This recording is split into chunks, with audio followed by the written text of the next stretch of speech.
Hello boys and girls, welcome back to the channel. Hopefully you guys can hear me. It's a bit windy today. Slowly moving the cows through this last pasture. This is a pasture that they've already grazed when they first came out here after breeding, middle towards the end of July. We grazed our way through this pasture. I stripped them. Regrowth has not been good just because of our weather and our lack of moisture, but on our way out, we're going to be out of this lease pasture and back to the home ranch here in probably just right around the 1st of October, which is about a week away. So on our way out, I like to just kind of hit it again. And there's a few reasons why I'm grazing it again, even though it's not quite ready. But first, I kind of want to show you how I've been getting as much as possible out of this pasture, especially when the grass hasn't been that good. How we doing? First, I'm gonna swap out their mineral. And for anyone wondering, this is it's an old 35-inch truck tire that was on a 17-inch rim, and it works perfect for these protein tubs. So these are just empty tubs, the Purina 30% protein lick tubs that I give them throughout the winter. Oh, Mama, you're looking thin today. I've been pushing them pretty hard, which I shouldn't be doing going into winter, but oh yeah, we're pushing. These girls are looking thin, man. And I don't want to be doing that this time of year. Really, I really only feel like only 2 of the girls got pregnant this year, got successfully bred. It's really tough to be managing this herd as one. As far as nutrient needs, it's not as tough now, but that 3rd trimester, when the girls that are pregnant really need the most nutrition, the highest quality nutrition, which means I'm going to be feeding my most expensive hay. It is going to be a little hard to swallow that I'm feeding really high dollar hay just to support the 2 females, which the 2 that I think were successfully bred is number 2 right here, Fat Abby. And then I had to do a second attempt on number 3, but I think I'm going to call her successfully bred, because neither number 3 or number 2 I've seen come back into heat since the 1st and 2nd trip to the breeder. However, number 1, she's open, unfortunately, which is a big bummer. The herd boss is open, and then the 3121 standing there next to Mac, the red steer. She's that 2-year-old yearling, that heifer that is actually the offspring of number 3 that I was raving in a video a few months back about how I really liked her and was excited to see how she'd shape up as a mom, just because she was maturing amazingly. She unfortunately did not take, and what it came down to was I was already pushing it. Unfortunately, I was late into the breeding season. I don't want to be having calves too late into June. So what it basically came down to was I was already pushing it pretty late for my first attempt. And in all honesty, I kind of dropped the ball. I get straws of semen because we AI everything out here. I get straws of semen at five at a time, because I get a discount if I buy 5 at a time. And I had already had some left over from the year before that I didn't end up getting access to because the whole debacle with my vet leaving the practice. Unfortunately, I lost some straws in his transition leaving the vet practice. So I didn't know this ahead of time. I took the road trip, I picked up 5 straws, and we went through all 5 straws because we bred 4 girls this year, the first attempt on 4 girls. And then looks like she's actually coming back into heat right now. When her mom went back into heat 21 days later, right here, she was in a really good position on this property, on this lease property, to get loaded back up. And that's my biggest concern out here. And they weren't in a good spot to get loaded. It just so happened that number 3 here came back into heat when I was out there. I had 1 straw left and I was able to get her loaded. So I took her and her calf back to the breeder. He gave her another stick, and I think that we were successful. But a day later, number 1 came back into heat, and I noticed the 2-year-old yearling heifer came back into heat. It just so happened that when I noticed they were in heat, you know, again, you've got 12 hours from the time you see them in standing heat to get them bred. I didn't have any straws of semen. The place to go get it was already closed. It's a close to an hour trip one way, and then I had to work the next day. So just too many factors were working against me. You know, half of it was my fault. Again, I didn't fully prepare myself with enough straws of semen for everyone to get rebred on a second attempt. But the other half was just out of my control. It ended up being at a time of day and a time of my work schedule that wasn't conducive to get these girls back into the breeder. So I'm saying 50% success rate this year. This time next year, when I'm only having 2 calves on the ground, it's gonna be kind of a bummer. And then obviously when they mature to either become breeding females to be sold or, you know, head off to the butcher, only having 50% product essentially to sell is really going to catch up with me. But that's all right, we're figuring it out. So like I said, I've been pushing the girls really, really hard. I haven't wanted to, but I'm just trying to prolong hauling the girls back to the home ranch, because October 1st is the very soonest date that I can haul the girls to have the lowest risk of losing a pregnancy, of spontaneously aborting any possible pregnancy that's going on. And again, it's a huge bummer that everyone's getting pushed right now going into winter, which is not what you want to be doing. You don't want to be taking condition off your cows going into winter. The good thing about dexters, obviously they're small.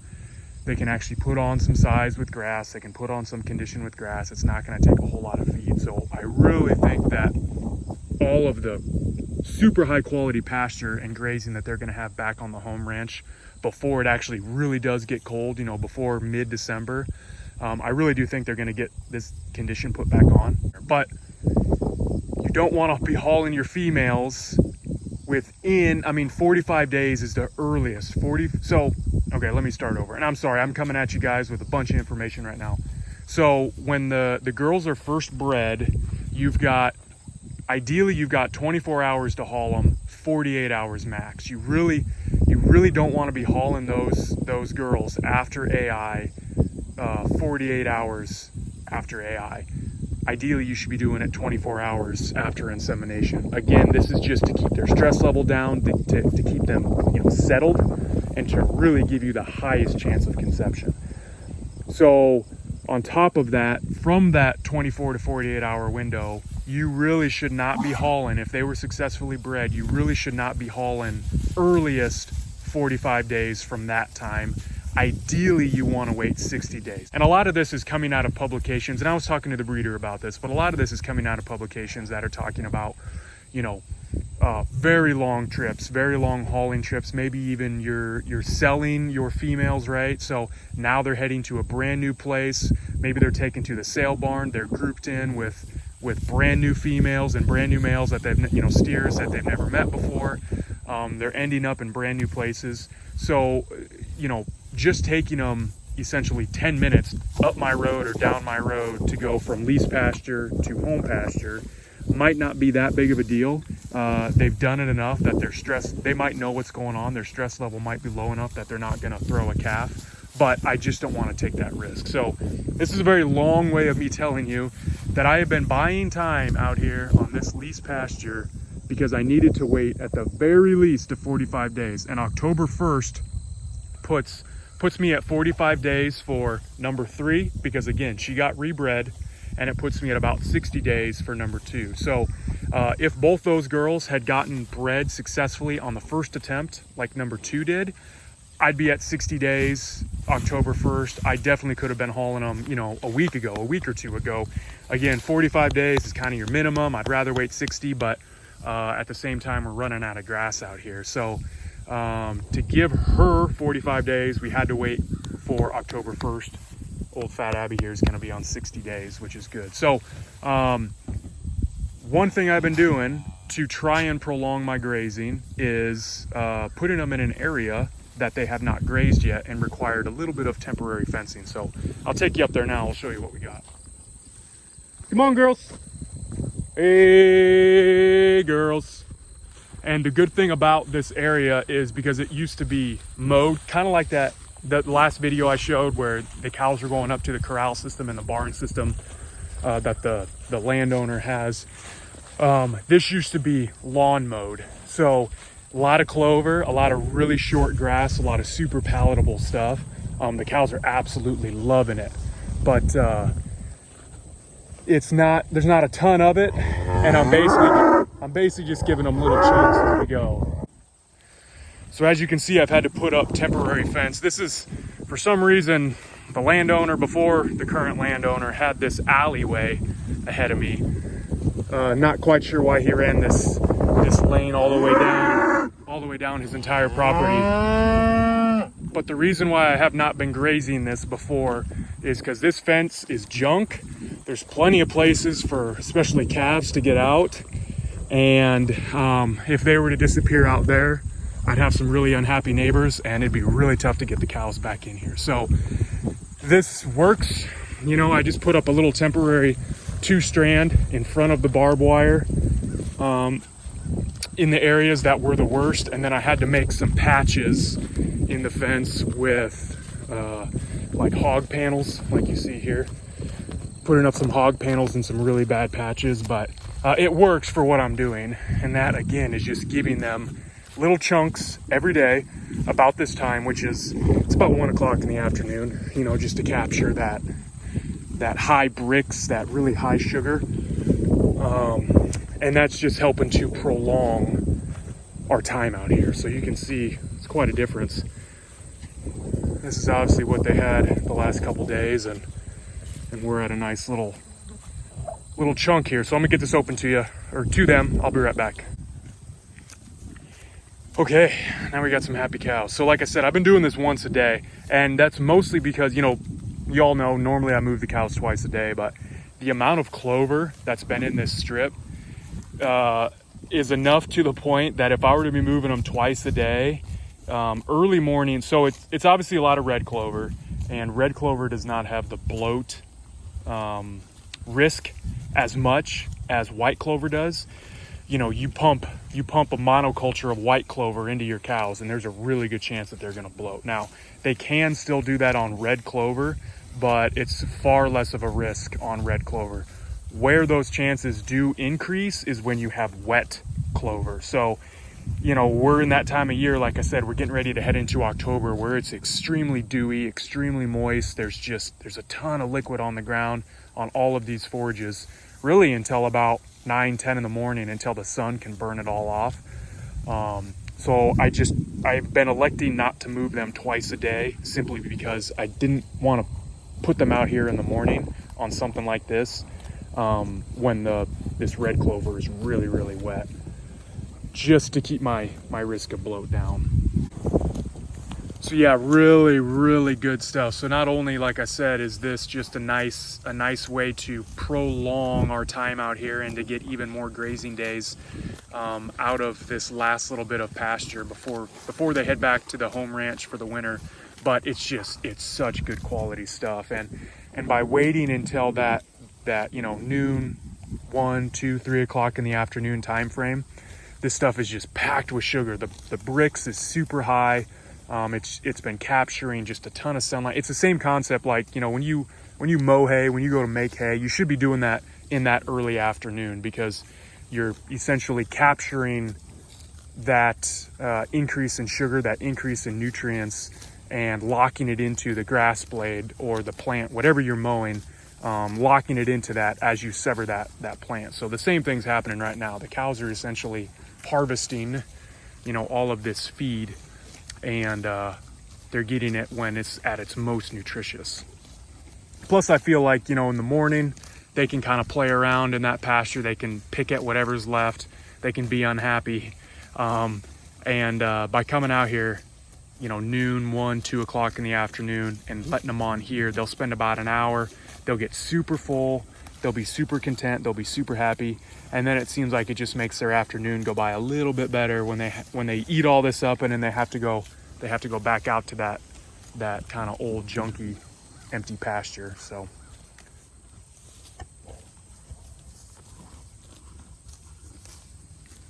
Man, if I could have a whole pasture like this would be amazing. I mean, this is how you finish beef, right?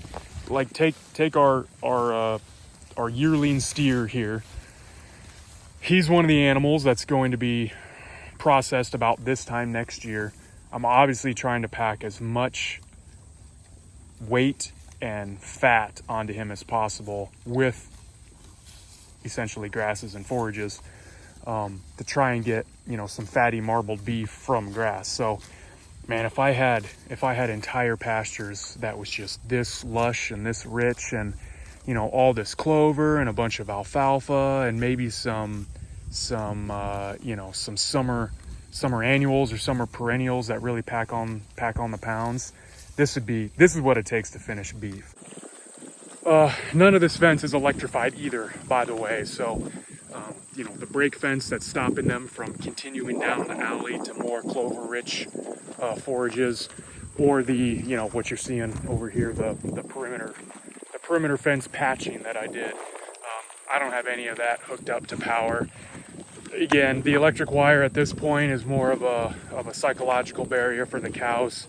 As long as you don't push them too hard, they're not going to be testing it and not going to be trying to get out. So, speaking of pushing them hard, man, I feel horrible, dude. Like, they are. This is the thinnest that I've seen the cows in a long time. Just everyone, the steers, the calves, the yearlings, the lactating females, everyone was just looking skinny and little and sunken in. So, yeah, I actually ended up giving them more, the small chunk. Again, I'm just guessing on sizes on each of those chunks that I give them based off of how much clover's there, if there's some grass to help balance them out, if there's some giant ragweed along the fence line that they're going to be eating on. So I'm just kind of guessing on sizes. But yeah, I ended up opening up a little bit further of a chunk just so they'd have more to eat, because I think this pasture behind me, I think they've really taken everything that they're going to be eating off of here. So let's talk about this super quick. Like I said, this stuff is not ready to graze. I mean, if this was my home pasture and I was going to be putting the cows on here, especially if I was going to be putting the cows on here the first part of the spring, I would not be grazing this. I probably wouldn't be grazing this at all. If this was going to be my first grazing pasture in the spring, I probably, if I didn't have to, I definitely would not graze this pasture again. You know, again, even though that grass may be dead and brown come next spring from a long winter, it still it takes grass to grow grass. It still takes some of that solar panel to collect sunlight and to really, really green up quick. And the more grass you have on your pastures over winter, the more temperature regulation you're going to get. Those soils are going to be warmer, and it's just going to start growing sooner than if you know, if I were to come through, take this all down really, really short, have very little regrowth going into the frozen time of year. That ground is just going to be rock solid, really, really deep. And so it's going to take a while for it to warm up to the point that those blades of grass are going to turn green and start growing again. So I really want to get some high quality, honestly, probably some white clover. I would, kind of like I was saying up there, I'd much rather have red clover than white clover. I feel like the nutritional value of red clover, the tonnage, the amount that you get from red clover, and the less risk of bloat, in my mind, just totally outweighs, it totally kicks white clover's butt. Not to mention the pollinator flower for red clover is so much better than white clover as far as size. However, the one thing that white clover has that red clover doesn't is it really, really grows horizontally. So it's great for filling in pastures with a lot of bare ground, or pastures that seem to be kind of like this one, monocultured with just one or two species of grasses that just leaves a lot. There's a lot of room still for other plants to be able to thrive. You know, a great way to fill that in would be with white clover. One of the tactics for frost seeding clover, I mean, clover seed is very small, but you still need really good seed to soil contact, on top of the fact that come spring, and this stuff just really starts growing and kicking, you don't want the grasses to already be 6-8 inches high because you didn't graze it over winter, or you grazed it really tall. You don't want those grass species to be 6 to 8 inches high and immediately taking all of the resources for that young clover plant that's trying to grow. So come February, assuming I can get the tractor out here, I'm gonna bring the tractor out with my cyclone spreader, my 3-point cyclone spreader. I'm gonna load up a mix of red and white clover, and we're gonna frost seed this whole pasture up here. And so I want this grass taken down as much as possible. So like I said, good seed to soil contact for those tiny clover seeds. And then more importantly, come spring flush, the grass is about the same height as those young clover plants. And so it gives that clover the best opportunity to actually, grow up and survive and thrive. So anyway, I know that was a ton of information really quickly and just kind of sporadic. My brain was just going. I'm super jacked on coffee. We had a really long night at work last night. I hardly got any sleep, and so I've just been pounding the coffee from the minute that I woke up this morning. So if you have any questions, comments, concerns, sarcastic remarks about anything you saw, if you want more detail, more clarification, whatever, go ahead and leave them in the comment section down below. Again, if you're not following the ranch on Instagram, it's at WR_ranch. You'll recognize the logo. So yeah, thanks for watching, guys. I appreciate it, and we'll catch you at the next one.